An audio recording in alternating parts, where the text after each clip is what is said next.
Thank you, sir, and thank you, sir. How much time? I think 15 minutes will be sufficient time. 15 minutes and we will follow the questions.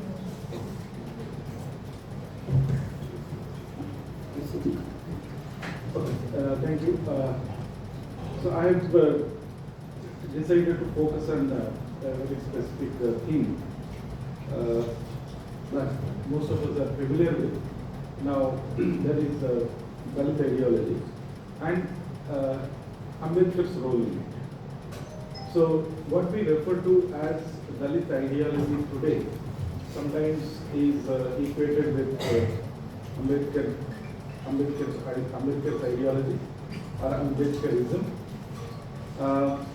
Ambedkar's philosophy, Ambedkar's thought. So there are, interchangeably we are using different ideas. I'm trying to make a distinction here, saying that probably we could make a distinction between Ambedkar's thought, philosophy, and ideology. If we go with what you call linguistic meaning of each of these words, or the way in which each of these words connotes a specific meaning, probably we could make the distinction. Usually, a thought is attributed to an individual. Philosophy somewhat includes the overall cognitive. The thought is basically overall cognitive output, including an individual's life experiences, like the location, societal location, and all that. Now, if we think of philosophy, it involves a systematic, rational framework. Now, Ambedkar's philosophy is a guide for many of the what we call the Dalit movements and Dalit mobilizations, activism, and all that, which has to be a rational framework. His critiques of, say, for example, caste, Hinduism, and liberalism, they are all grounded in rationalism and constitutional morality. Now, Ambedkar's philosophy is reflected in his speeches, writings, and some of his political programs, activities as well. Generally, ideology functions at the nexus of philosophy and collective practice. It represents the socially shared understanding of principles, so therefore in the case of the Ambedkar's ideology, it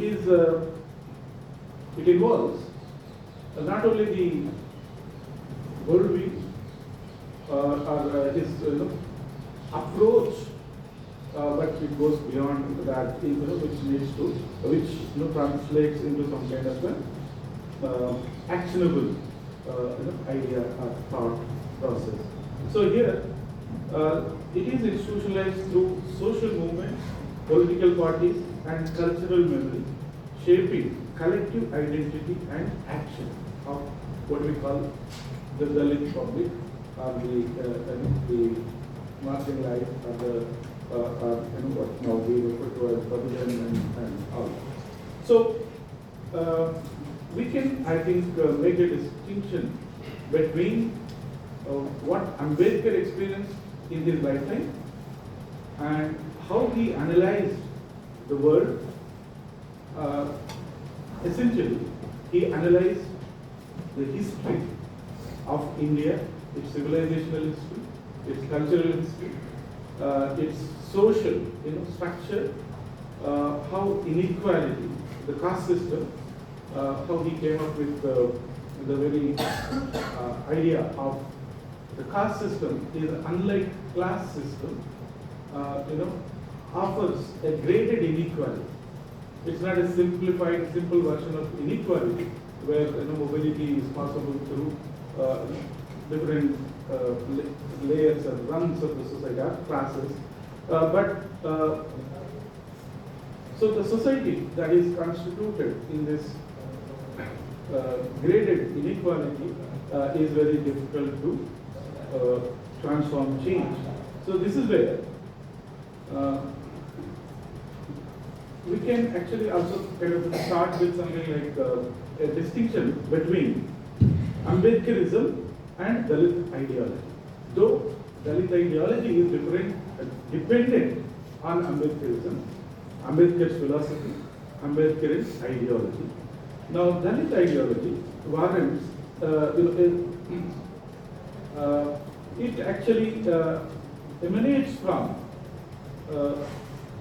what we call ideology as a socially shared cognition. It emanates from three primary divergences.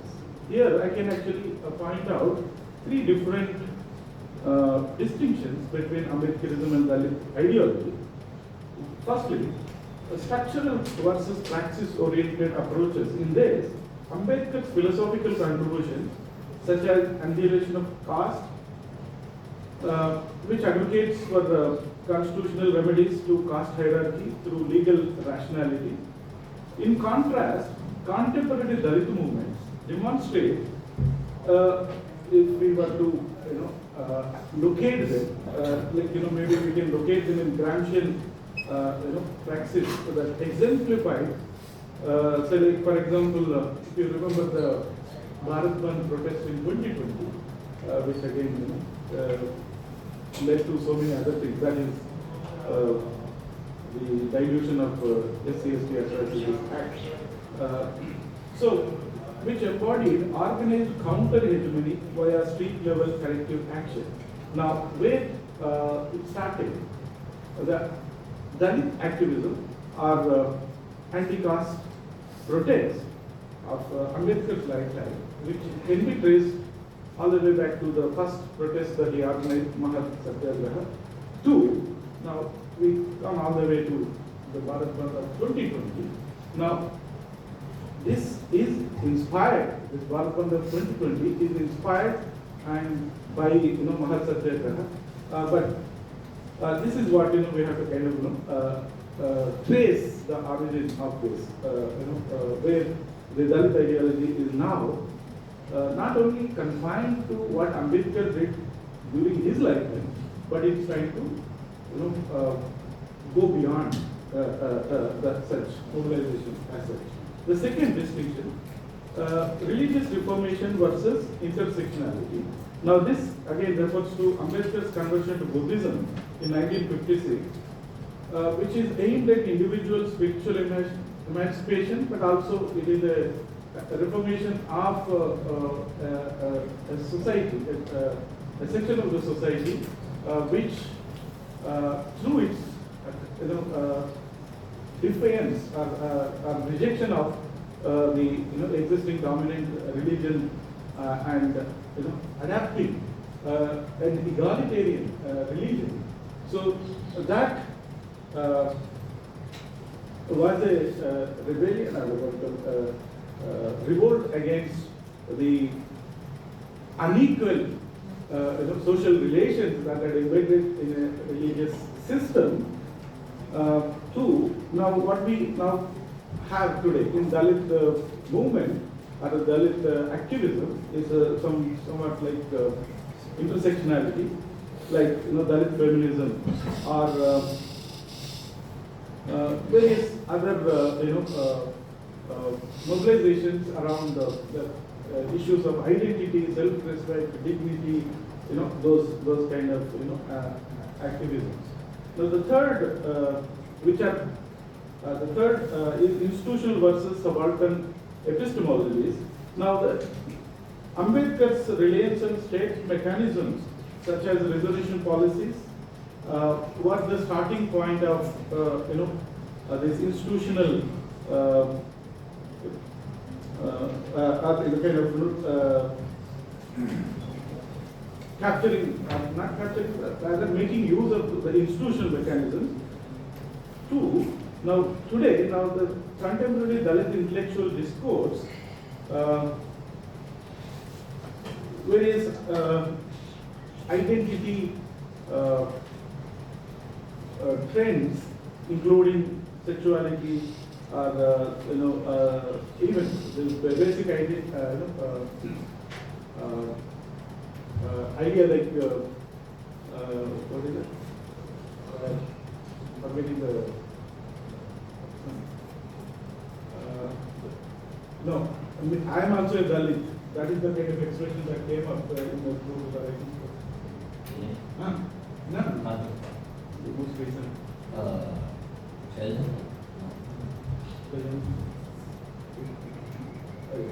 Then feminist activists.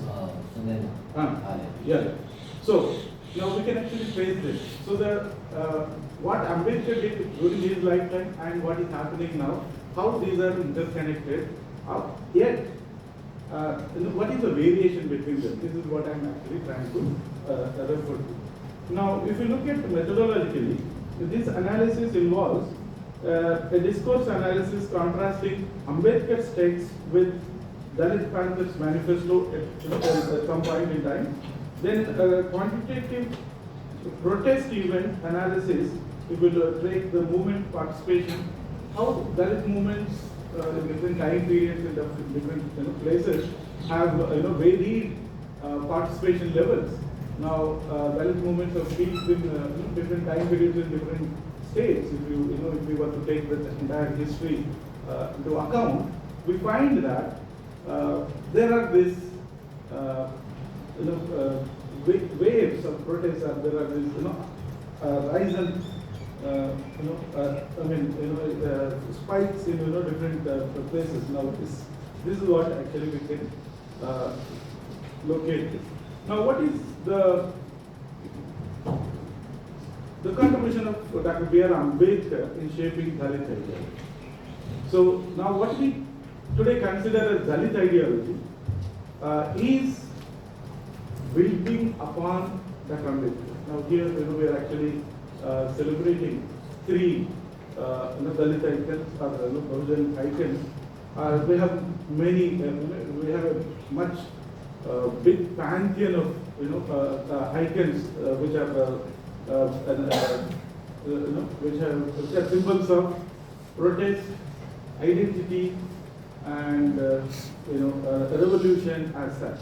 So if we take all this, where Ambedkar sources his ideas from Phule and various other revolutionaries, more importantly the Buddha himself, to how we are inspired from not only from Ambedkar but various other Dalit and Bahujan icons as such. So this is where B.R. Ambedkar's influence on Dalit perspectives and social reform, as primarily articulated through his writings and speeches and activism, significantly challenged caste-based injustices and promoted the principle of constitutional morality. Now, this is one of the significant achievements of Ambedkar during his lifetime. Now, Ambedkar inspired achievements. There are many other achievements are there, but this is one of the most significant achievements during his lifetime and involving his own leadership as such. His advocacy emphasized legal rights for all citizens, fostering a collective belief system among Dalits and marginalized groups, as noted. Now there is one philosopher, no, not philosopher, Vandu, where is located? Sorry, Stu Vandu. I think he's a philosophy scholar. He actually wrote about famously wrote analyzed ideology. In his analysis, so there are four components that actually come through, which are actually identified in Ambedkar's movement. his activism, his philosophy as such. Now, this B.R. Ambedkar's ideological framework emphasizes his multifaceted approach to Dalit emancipation through number 1, reinterpretation, number 2, rejection, number 3, civil rights advocacy, and number 4, direct conflict.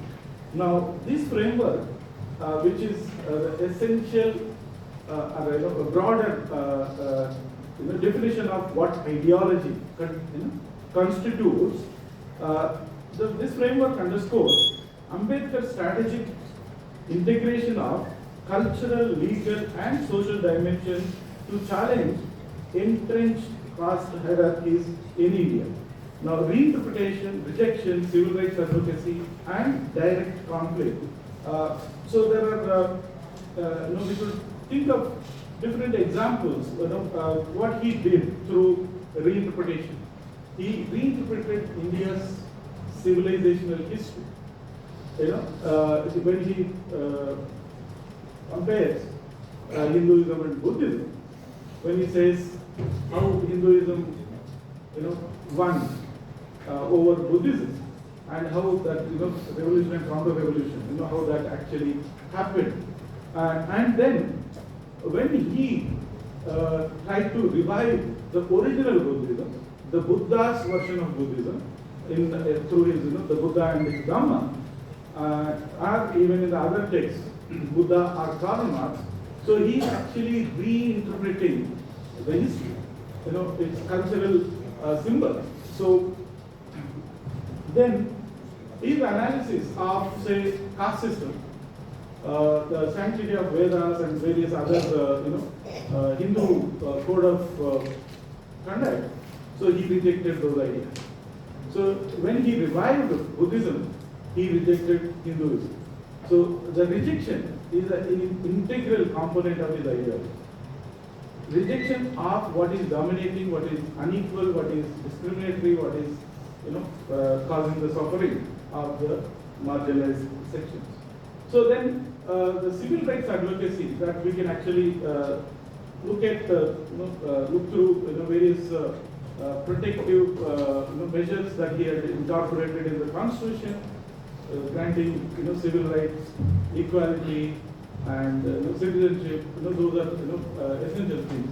Then if we look at the last one, the direct conflict, the best example for the direct action, direct conflict that Ambedkar not only advocated for but also practiced, implemented, is conversion to Buddhism.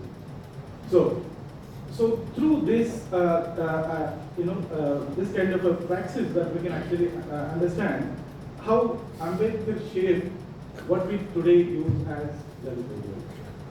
Now there is no person named Dalit that we can actually say attribute it to that particular one individual. But we are not also, though we are using this Dalit ideology and Ambedkar ideology as interchangeable, we are equating them. But what we have today as Dalit ideology has a majority of contribution from Ambedkar, inspired from Ambedkar, but it has certain new elements as well. And these new elements are not necessarily new. These are, I think, we are also kind of sourcing them from what we call our collective, experiences, our lived experiences, our generational memory as such. So from there, we are actually bringing in some able to integrate different other thinkers or leaders of the revolutionaries who not necessarily did what Ambedkar did or talked about what Ambedkar talked about. They analyze some other lived realities, context as such. So even through Kamsharam, for example, we can actually see how he had taken the agenda forward, going beyond Ambedkar in that sense. So Ambedkar ideology, I'm just going to conclude. Ambedkar's ideology was dynamic, serving as a catalyst for what we today call Dalit consciousness. Now, Dalit consciousness, if we take it as a social mind, as a collective mind, collective thinking, collective thoughts as such, that it evolved over time. So, the recent development in Dalit consciousness, Dalit activism, Dalit ideology as such, now I'm conflating all of them together, I'm equating all of them together, though I began saying that we need to make a distinction, but I'm conflating them together and I'm saying, so what we today take as Dalit consciousness or Dalit ideology, though we are tracing it from Ambedkar, but there are also the contributions of few other revolutionary thinkers as such, those who had formulated these ideas through their lives, through their lived experiences, and even after Ambedkar's time, we have had many organizations, leaders, those who try to combine Ambedkar's ideas with few other progressive, necessary ideas. So through this, we can actually see that today what we refer to as Dalit ideology is also an amalgamation of few other relevant ideas. So now Ambedkar, we can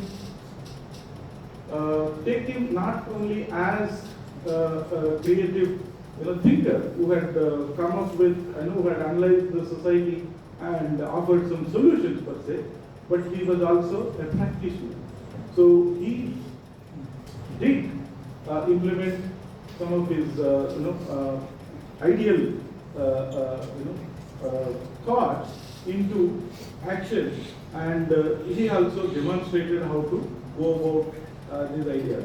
Now, to say in one sentence, if I were to sum up, Dalit ideology has evolved through mechanisms such as transforming generational memory, building transnational solidarity, and forming now what we today increasingly seeing is called digital counter publics. Now, all that we are actually doing, our activism, our politics, largely confined to the digital counter publics. So we are not able to do public mobilization during Ambedkar's time or during Ramcharan's time. So now we have so many constraints. So, but we are not idle. We have not given up on the revolutionary zeal or the zeal to protest and protect our dignity and identity and safeguard our interests. So what we are doing is not in physical gatherings as such, but we are at an intellectual level, we are actually resisting, protesting, and organizing, and that's what I'm broadly referring to as the shaping of Dalit ideology, and in that Ambedkar's role. Thank you very much.